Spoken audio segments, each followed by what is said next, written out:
How do we extort more money? How do we put more pressure? Hello, and welcome to episode 19, season 1 of your Cyber Threat Intelligence podcast. Whether you're a seasoned CTI expert, a cybersecurity professional, or simply curious about the digital battlefield, our expert guests and hosts will break down complex topics into actionable insights. On this episode of season 1, our host Pedro Kertzman will chat with Tammy Harper, who is a seasoned threat intelligence researcher, passionate about cyber criminal ecosystems and shining light into the underground. She leads intelligence efforts on ransomware, data leaks, and dark web threats, turning complex patterns into actionable insights for defenders. Her work spans from uncovering affiliate structures and malware ecosystems to developing training and awareness tools for the next generation of cyber professionals. Over to you, Pedro. Tammy, thank you so much for joining the show. I really appreciate you coming here. Thank you very much for having me. Usually we start asking the guests their journey into CTI. Would you mind walking us through that, please? Yeah, absolutely. So I don't think I have a very conventional entry into the world of CTI. I originally went to school at university for film studies, and I ended up dropping out after 2 years. I couldn't afford school. It was too expensive.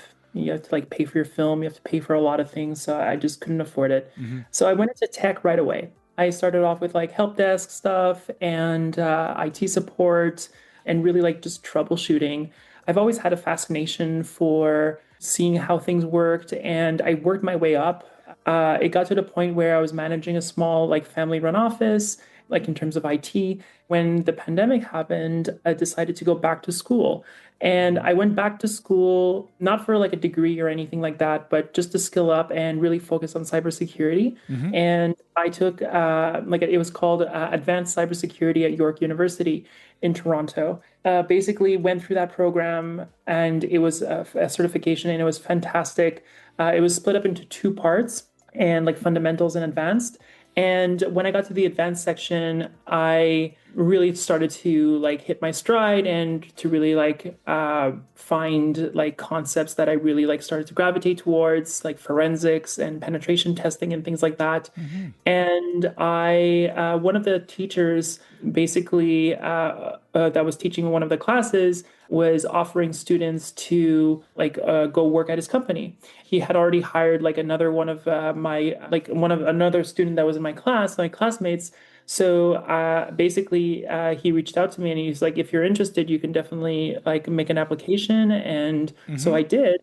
And that was how I got my first job. I was very, very, very lucky. I started from the bottom. I was an associate. I basically worked my way up, and I did forensics. I touched penetration testing, incident response. Then it came to the point where I was doing a little bit more CTI, because when we were doing incident response, we needed someone to basically go check on the dark web to see if the threat actors had leaked or anything, or if they were talking about the victim in specific ways. I had a collection, I had my own internal database of onions and stuff. And so I was basically the one to always volunteer to say hey, I have it, I can do this, let me do it. And so I basically became the one responsible for a lot of that stuff, keeping up to date with the latest locations. And this sort of intersects with another one of my projects, Ransomware, and we can discuss that after. Mm-hmm. And after that, I basically started really falling in love with threat intelligence, because I saw what the field was going into and how much demand there was for it. So then I ended up my current position, because I currently work at Flare.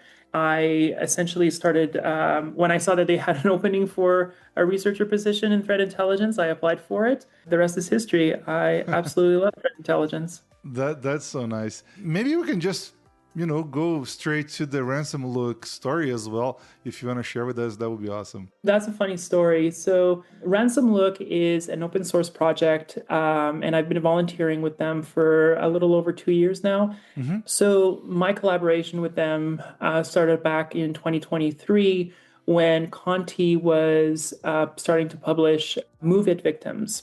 So back then I had a Twitter account, and I was X, and I was basically posting updates on there. And I was interacting with a lot of the CTI community, because back then, Twitter actually had quite a decent like CTI community. So I had this like no name account, and I was just posting updates. One day my my Twitter account got banned, so I was a little frustrated. So I reached out to one of the maintainers and admin of Ransomlook, and I was like, hey, I have a bunch of onions. I can give them to you if you want. They were like, sure, I'll take them. I just continued, and this was done over like Discord at the time. And I was just like sending them like a bunch of onions, onions, onions. And at the point, then he was like, okay, so look, do you want to like send it to me over Signal? And I was like, sure, I'll send them over to you over Signal. And then from there, like we made it a formal introduction, like, hey, my name is like Tammy, and he gave me his name. And then we were like, okay, so can we follow each other on LinkedIn? And he was like, yeah, sure. I was like, do you have a GitHub account? I was like, sure, I do. And so then I started like making commits, like, or like is opening like issues on more so opening issues on GitHub. And then I started like basically making more recommendations. And to the point where it was like a year later, he was like, okay, so like most of these new onions are yours, like they're thanks to you. So I'm going to make you like an official member of the team. That would be fantastic. And yeah, it's been one of the best teams to work with for sure. That's amazing. That's an awesome project for sure. So you track ransomware gangs, cybercrime, any like particular, I would say maybe aha moments. Oh, that's how those guys are moving on the the other side recently or at any point in time? Yeah, so how these guys move is there's different variations of how they move, right? So there's different types of groups. So there's the groups that are established that are highly sophisticated. I classify these more like on a syndicate level. So these are very, very professional. They operate as a business. It's basically a vetted invite only process to getting into them. And they don't really need to advertise. They do advertise on like some of the forums, but like they keep it a very, very minimal. Recently, there was a story, an article, research paper published by Talos from Cisco saying that Chaos ransomware is a rebrand of a Black Suit. And also the Department of Justice and the FBI in the United States have also released a saying that they are looking and asking Texas to help them seize and basically liquidate a cryptocurrency account that is worth $2.4 million. And that it just came out that that was actually related to the April seizure of and disruption of Black Suit infrastructure back in April of 2025. And so this is like connected to like Chaos now. And the threat actor behind that wallet is called Horse, Hors. So this is like the syndicate level. These guys are making millions. They use like large networks and infrastructure to obfuscate and to move their money around and to conduct their clandestine operations. But then there's like the other tier. And the other tier is like, I call them not necessarily the like at the syndicate level, but they're more like operators. They usually run smaller teams. They rely heavily on forum advertisements, and they operate on Telegram. They operate on other types of networks, and they basically are online 24/7. And they're trying to manage their infrastructure. They're trying to advertise their infrastructure. It's getting harder and harder to like recruit red teamers, like good red teamers, like the hackers that actually conduct the attacks on behalf of these ransomware gangs, because that's how the affiliate model works.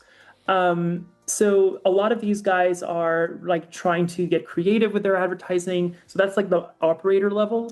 And then you have the script kiddie or the skid level. And this is where the other level is like these, again, they're talking everywhere, but this, you'll see like skids or script kiddies talking on the open forums like Reddit, or they're going to be talking on open forums like TikTok, Instagram, like Discord. And there's the level of like OPSEC is just not there, right? It's not that because they're worried, it's just they don't really care, right? Because a lot of these script kiddies are usually younger, and so that goes into playing into like their inexpertise and their inexperience on the subject. No, that's awesome. And you mentioned a few things. Let's say on this higher syndicate level, you mentioned the infrastructure aspect and also the ransomware as a service. Yeah. Do you see those guys on the upper level, per se, of operation kind of also doing the ransomware as a service kind of offerings? Or have you seen at any point they're kind of jealous? No, not my stuff.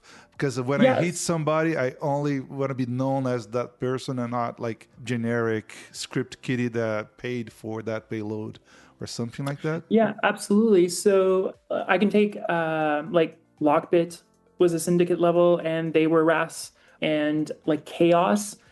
Chaos is actively being advertised on a forum right now. They require a $10,000 deposit to get into to pass like a verification, because this is to weed out law enforcement, or more specifically, it's mostly done to weed out like researchers, like myself. So they make the entry bar really, really high now. There's always ways around this, but it just makes things a little more challenging to get around. When they're advertising their ransomware as a service, let me explain to you what that actually means. These guys are usually running an operation where they're going to offer a payload, which is the malware, which is also called a locker or an encryptor. And that is actually the ransomware that will be deployed and detonated on a network of like an enterprise level or a company or a business. And that is what actually is going to go throughout the entire network, finding files and encrypting them so that they cannot be accessed anymore. So they're essentially held at ransom. That little locker is going to drop a README text file, or sometimes change the wallpaper behind a desktop and say, like, please contact me here. You need to pay in Bitcoin. This is an emergency, right? Really playing on that urgency of like trying to get your attention. So that's one of the things that they offer. The other thing that they offer is the ability to communicate safely outside of networks that could be monitored. So they're going to be usually using like their own hosted version of like a chat system, or they're going to be using like special type of like privacy forward emails like Onion Mail or Proton or Tuta or like Tuta Nota. Sometimes they'll even use more like unregulated email services like that are hosted in countries that like don't respect any form of like DCMA takedowns or any like type of like law enforcement requests. Or they're going to be using something like Tox, which is like a decentralized like instant messenger. They're going to be using like, so then the ransomware as a service provides that infrastructure as well. They're also going to provide the infrastructure of like hosting the victim's like actual data, which is really expensive. And they're going to be hosting the website, the blog, so that they can shame each victim on there. So there's actually a lot that these like ransomware as a service provide, and they have to keep updating these tools constantly so that they don't get detected by antiviruses or EDR solutions. So like the exfiltrators, the stealers, the payloads, all this stuff needs to constantly like tweaked, and so that it doesn't get detected. And hopefully there's no vulnerability in them for them. Like hopefully for them, there's no vulnerability so that it can be exploited. And so then like something gets, there's a vulnerability in the decryption, and then all the data can be decrypted for free. This is the responsibility of the ransomware as a service. And as an affiliate, I basically forgo a cut of the ransom. So let's say like a ransom is $100,000. And so usually the model is an 80-20 split. What that means is 80% will go to the affiliate. So as the affiliate, I will retain $80,000. And then $20,000 will go to the ransomware as a service.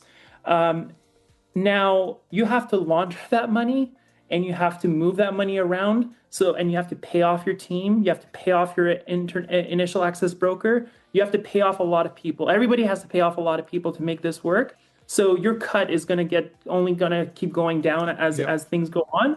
But that's essentially how the whole operation works. Yeah. That's perfect. And we were talking about infrastructure as well. I know it's more common to see, gangs sharing tools, for example. But what about infrastructure and or operations? Have you seen it as well? Absolutely. So there's recently been a gang called Dragon Force.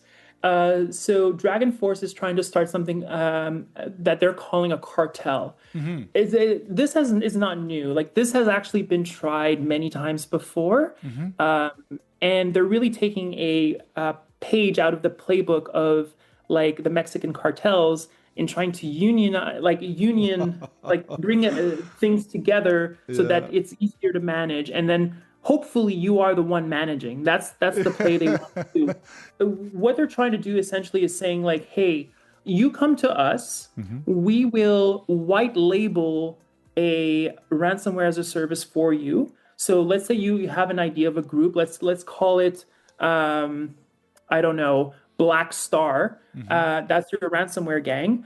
And I go to Dragon Force and I'm going to like, hey, I want to start this gang, but I have no expertise in anything. I have money. I have like an initial investment that I can give to you that I can actually get this started, but I don't have a locker. I don't have initial access brokers. I don't have a team. I have nothing. So then what they're going to do is they're going to say like, okay, so it's actually pretty expensive if you think about it. But what they're going to essentially do is they're going to give you a website. They're going to give you access to their builder, which is what creates the encryptors and the decryptors. And they're basically going to give you access to all of this stuff. They're going to use your logo, your brand. They're going to host the infrastructure. They're going to basically protect you against DDoS attacks and all that stuff. And then they're going to basically say, we want a 20% cut of all of your ransom. So it's an 80-20 split still, but now it's on the like, so if I make $100,000 as as an affiliate, one of my affiliates makes $120,000, sorry, $100,000. I have to give them, and it's like, let's say I do an 80-20 split myself. So they keep 80,000, I have 20,000. I have to give 20% of that 20,000 now to Dragon Force for hosting my infrastructure and for creating all of my tools, and for me to use all of their tools. So I'm going to give them $5,000. So essentially, that's how a lot of these gangs now are not just only like trying to get creative in how they're shipping off their platforms, but really they're also like getting really creative in terms of like marketing. We've seen some groups like Global and Blacklock and Van Helsing essentially like start creating commercials, like video commercials, like flashy graphics and things like that, trying to attract talent and trying to get them to sign up. And it really plays really hard on like, you want to be a millionaire, you want to drive that Lamborghini. Like Lockbit was saying a lot of that stuff as well. So it's like, it's really trying to twist on that and then prey on that idea of like a millionaire, like Maverick driving around in a Lamborghini with all the hot babes. Like that's really the image that they're trying to sell. Jeez. Yeah, it feels sometimes that we ended up seeing like a Dragon Force University coming down the pipe, I guess. Well, you're seeing that already a little bit with a group called Killin. And again, this is going through the issue of not having enough, like not having a lot of like good red teamers. There's a dime a dozen red teamers, but I'm talking about like the good ones that can pull off like an enterprise level attack, like by themselves or with 3 other people, right? Like the good ones. So like those ones, those are much rarer now. And because a lot of them retired, like they made their millions and now they don't want the heat anymore. They don't need it anymore. And they're retired for the time being or for forever. So the next generation is going to come in. And so you see like groups like Quillen essentially training on forums, like teaching techniques and tactics and procedures like TTPs to anyone who's willing to learn on these like exclusive like forums, saying, hey, this is how you're going to do it. This is how you like create a payload. We're seeing groups like Hellcat come out with manuals. Lockbit had their 2 manual versions come out, like actual like PDF manuals and how to train affiliates to conduct these attacks. Yeah, so it's actually like the school or the university of like ransomware is actually a thing. It's not in the clear web, but this is absolutely happening. Yeah, that's a sad part of so much knowledge available. I guess if you get people that doesn't have the core principles and all that, they can steer away from the bright side and maybe go to the, not talking Star Wars, but go to the dark side a little bit. And but how you from a on the, not on the dark side, but on the like learning this particular niche and get into like a ransomware tracking type of role and all that. Any like learnings throughout your path that you could share? People also getting interested in studying or tracking those gangs and all that could follow, or best practices around that. Yeah. So there's so much happening right now, and it could really feel intimidating to get started in learning like threat intelligence or specifically like ransomware. Absolutely. But the way I treat it is really learning about the lore. And it's no different than like studying the lore of like Lord of the Rings or Dungeons and Dragons or like Pokemon or whatever. Like it's like or even like learning the statistics of sports teams. Like if you have a passion for it, you can learn anything. And but definitely you need a passion for this. And if this is not your thing, there's no point in going into it. Like threat intelligence is not necessarily like an entry level position. Like it is definitely something that requires you to have various different skills. You need to understand a little bit of coding. You need to understand a little bit about network security, a little bit about psychology, a little bit about a lot of different things. And so it's definitely a role that you work your way into. But it is not far off from like another entry level position. But definitely it's something that you can work your way into, like I did. And when you're like learning the lore, I recommend starting off with like, for example, WannaCry, which was very, very popular. It's very well documented. And it really is going to, like, if you go down the rabbit hole a little bit on WannaCry, you'll start to see like how like shadow brokers had a little bit of a play in there, and like how they weaponized like Blue Keep and Eternal Blue. And then like you're gonna see like how it was like basically weaponized as a worm, and how it disrupted and how it spread and how it was stopped. And so there's a lot of really cool lore that you can start from there. And then this is, since it happened in 2017, this is right before the advent of RAS, like as ransomware as a service, right? Because before it was like a standalone ransomware. And then you're going to basically start to see the evolution of like how it became like with Gang Crab and with all of these other gangs like Conti, Revel, and how it became like an actual business model. So it's definitely where I would start. Yeah. No, that's awesome. And you're just talking about business model. One thing that people don't realize, there's a whole lot of those gangs. They will try to hold their word, so it makes sense to people to keep paying them because they know they were gonna get the decryption keys and all that. So they're quote unquote trusted. But now we have triple extortion, or I heard quadruple extortion and all that. So it's kind of I hope that people at some point will realize they might not be as trusted as they thought in the beginning. Any like other, scenarios like gangs are trying to squeeze as much as they can from the same victims? Could be on this, this same moment in time or down the road? Yeah, so this is again, it's going to the point where it's getting really hard to monetize this, and this is good. That means that law enforcement is disrupting this effectively, but we're nowhere near winning the battle, right? We're winning small battles, we're seizing some domains, we're seizing some infrastructure, but the war is not over. So what these gangs are doing is they're always trying to innovate. How do we extort more money? How do we put more pressure on victims?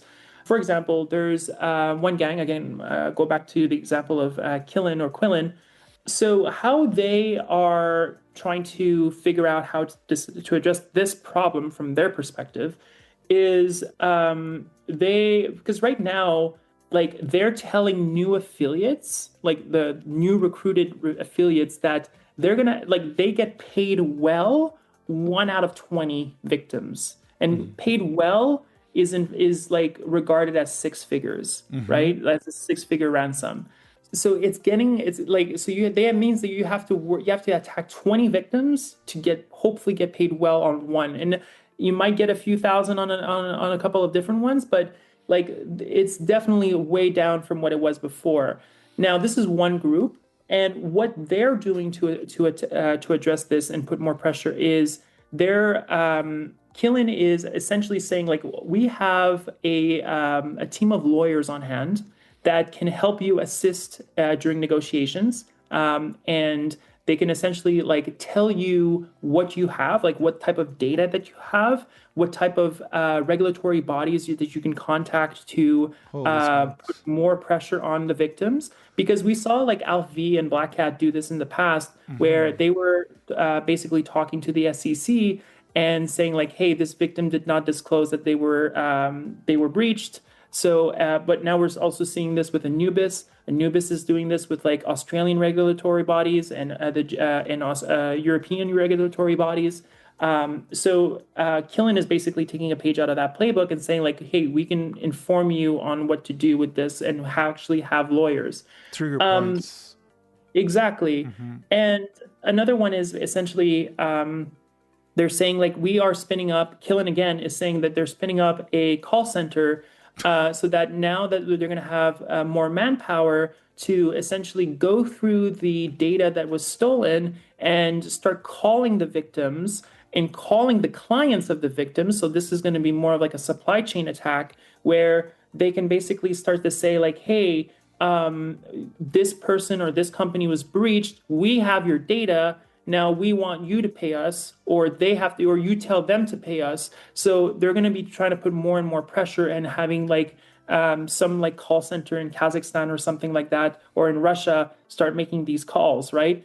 Or like anywhere really, it's Mm-hmm. really difficult. And so they're trying to put more and more pressure on people. Oh, wow. So they're basically scraping the data, they are exfiltrating to try Yeah. to find from there their next victims. That's crazy. Yeah, it's happened before. And also, there's groups like, for example, Global, which I mentioned earlier. Um, Global is also rolling out AI assisted negotiations. Oh. And so, because before it was really, really interesting to see like the psychology models between the negotiator and the attacker, and essentially trying to talk to the attacker and say like, "Hey, I need more time." Because that way you can talk with your board and all of the people like your insurance companies and all that stuff and your recovery teams and trying to like delay and stall so that you have a better understanding of what's happening Mm-hmm. during your incident's response. But now, because these are models that the threat actors are using that are specifically trained on this type of data because they have all the data, they're like no, like you're not going to stall us. Like we and the it's getting harder and harder to negotiate, right? And it's forcing a lot more companies to just get published right away. And go in and like the negotiation periods are getting harder and shorter. Mm-hmm. And so you mentioned the red team on the adversary side and all that. Do you think it's fair from what you see from a ransomware perspective that it's probably nowadays rare or more rare to see ransomware straight up coming through an email or something like that? And it's more like a mix of living off the land or other attack techniques to get a foothold and only then dropping the payload. Like, how's like traditional tools functioning to that aspect? Like, is it email Yeah. still the main thing or not as much anymore? So targeted attacks are definitely still like we're seeing a mix now, right? So every time there's like a big vulnerability, for example, like the SharePoint one, Mm-hmm. or that we just saw recently, or right now in the news, there's the Sonic Wall one. There's always groups that are going to try to race to find a proof of concept and or an exploit or something that a researcher has published somewhere on GitHub or shared on their website, and they're going to try to leverage that. And then essentially they're going to, this is like a 1 day or an end day type of situation where they're going to try to exploit basically those vulnerabilities. Now, a lot of the times, those types of vulnerabilities don't allow for encryption just because of the type of like access that you actually have to these like file servers. And so essentially, it just becomes like something like MOVEit, where it's all exfiltration, no encryption, and basically now you're doing single extortion based off of just the data that you have, and not being paid off not to leak it. But now also like going back to phishing, essentially like we saw a lot of this stuff. It's phishing is still like probably one of the biggest infection vectors that we see today. And what that is like how that looks like is it's not the actual ransomware that you're going to get in an email attachment. It's going to be a Trojan, and that Trojan essentially is going to allow the attackers to add you to their botnet, and then they're going to basically allow you to recon into your network, and they're going to snoop around for a few days, maybe a few weeks, and try to, depending on the size of your network, and they're going to try to find your company's crown jewels. They're going to start exfiltrating data, right? They're either going to do it all at once overnight or slowly and methodically over a bunch of days. And then they're going to start wiping their traces, right? And then they're just going to deploy the payload. When you see the payload, when you see your systems encrypted, right, it's too late. Like that's the last stage of the kill chain, right? And so it's not like that is not like an indicator of compromise. That's an indicator that you have been compromised. So like definitely start reviewing like firewall logs and stuff like that. Another way that a lot of these threat actors are gaining access to infrastructure is through social engineering. Now we see groups like Scattered Spider. Now, Scattered Spider is not like a specific group of individuals. It's more a label attached to a loose collective of individuals that operate under similar tactics and techniques and procedures. So, but how Scattered Spider usually gains access to infrastructure is like by leveraging compromised credentials or by social engineering. And they're really good at social engineering and also SIM swapping. For example, there was like a well-known attack that happened in Vegas a few years ago, and how that attack was conducted was one of the employees was targeted over LinkedIn, and essentially Scattered Spider called up the help desk of that company and basically tried to say, "Hey, trust me, I just need a password reset," and was able to convince the poor tech worker there, the poor help desk worker, to reset their password. And this gave the threat actor access to that account and to the VPN. And then from there, they were able to pivot and establish persistence into the network and start doing a whole bunch of damage. Yeah, no, that's I remember that episode. And but basically, from a attack stages type of thing, don't only look for that ransomware being sent anymore on your email, but for early stages of compromise, like you're mentioning, the phishing and all that stuff. It's all that they need nowadays to put a foothold and then work their way through their network. When the payload comes, it's like you mentioned, it's too late. That's because they were there doing stuff for weeks, months already. Exactly. Yeah. The longest compromise I've seen was from initial infection to ransomware being deployed was a year. Wow. So the threat actors, and this was like a really, really large company, and the threat actors basically were in there for a whole year. And law enforcement even notified the company saying like, "Hey, we are getting weird metrics and warnings and notifications from your network. and we've detected like cobalt strike beacons from your infrastructure. Are you aware of this? Like, what's happening? And the company was like, oh, we'll look into it. We'll look into it. And 6 months later, they get ransomware, and that's when they actually took things seriously. Yeah, unfortunately, that's sometimes they need like a more shocking evidence that things are not as they should. Yeah. Okay, and from like, I would say you're on a like an edge on the technology or research and the things that are happening out there. Do you find like traditional learning sources or kind of a need to create your own learn sources? How are you going to evolve on that role? So, learning this is really something that you have to do hands-on. Because it's such a new field, and it's changing so fast that so you can pick up a book on classical cyber threat intelligence or even threat intelligence, and it's going to tell you about like the frameworks and like governance and all of these things but that is only good for like banks, and that's only good for like really, really large companies that need to have or implement on that framework, because that's how their whole program and their whole department was built. Newer companies, right, that you're going to probably be working in a smaller team, and your job is really is completely different. It's all about being agile and being able to respond quickly. You're usually going to be working with like the SOC or like in tandem with the SOC.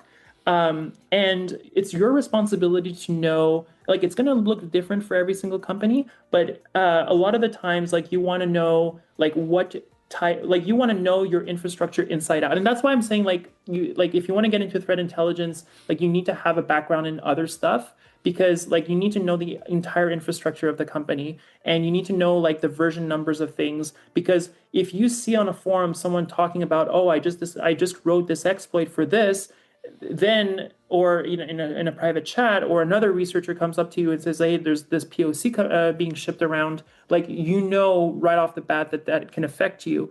So you need to have like that understanding of infrastructure, or even like if something is just designed a specific way, because it doesn't mean, like, if you have something in your environment that is technically vulnerable to an exploit, it doesn't mean that the exploit can actually be leveraged, because sometimes configuration will supersede an actual vulnerable system. So, like, understanding how your systems are configured and how your network is configured is really important as well. So learning, I never stop learning. I'm always reading up on like CISA government websites, like the latest TTPs. I'm constantly looking at different types of sources. So like the best place to learn this is like talking to other researchers, and definitely like trying to get into the more advanced types of learning mechanics. So like try Hack Me or Hack the Box, things like that. That will give you a good understanding of how to like establish persistence and what the latest techniques that threat actors are doing. So that will definitely like give you a good understanding of that. So I try to stay up to date on all of that, and especially like all the latest groups and how they're operating. Yeah. That's awesome. And any like closing thoughts to the listeners? I love my job. I love doing what I do. It is a very, very fulfilling career, and I don't think I would be doing anything else. If you want to reach out to me, and definitely I'd love to talk to you and answer any of your questions. And you can also always check out your local animal shelter and volunteer there. That's my big thing. And so that way you can help. Absolutely. Tammy, thank you so much for so many insights. Really appreciate you coming to the show. And I hope I'll see you around. Thank you. Thank you very much. Bye. And that's a wrap. Thanks for tuning in. If you found this episode valuable, don't forget to subscribe, share, and leave a review. Got thoughts or questions? Connect with us on our LinkedIn group, Cyber Threat Intelligence Podcast. We'd love to hear from you. If you know anyone with CTI expertise that would like to be interviewed in the show, just let us know. Until next time, stay sharp and stay secure.